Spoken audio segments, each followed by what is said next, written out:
Mayong adlaw, mga higala. So, kaning adlaw, nangadto mi sa bukid. Kay abi na mo og maglaag mi. Among i-feel ang kabugnaw sa mga hangin. Ug ang kasihag sa adlaw.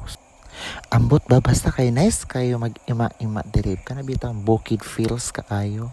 So, ana ang view, nice kita awon. Makalimot ta usahay sa atong mga problema. Ug sa dihang ing ana man ang plano.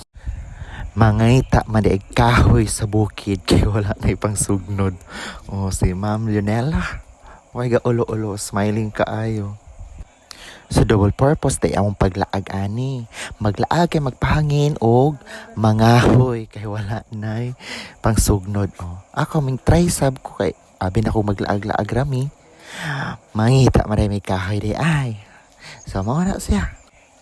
So, kayo ubay-ubay naman may daandam, among gipang sulod sa sako, o karon amo nang gipang hakot, o paspas kay kalakaw kay, dagan na magnapasan. Dan ipang gutom na ay mangga, o mangga na pa gipang kaon kay mga hangol og mangga. So, kay ting paniot to naman, giihawan mi og manok diri sa bukid. So, mo na basta mo ani mo sa bukid, ihawan yun mog manok as expected. Og mo na rin siya ang resulta. Maniod to taninyo. Lami kining kinabuhi sa bukid no basta mo laag ta dinhi ihawan jud ta og manok. So mo na mga dagoy sa mga nakalaag og nakakaon sa manok.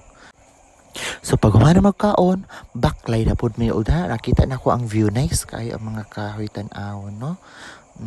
Makita og sa diya magbugha na pud ay kahoy sa laing dapit o kusgan kay si taimik pak dira ka makita og siksi kaayo pero mambugha ay lupigan pay laki to ara ana kugihan kaayo mamugha kay wala na may pangpalit og LPG wala so tipid-tipid kay si ma'am ay so mo na iyang kugihan kaayo paspas kaayo.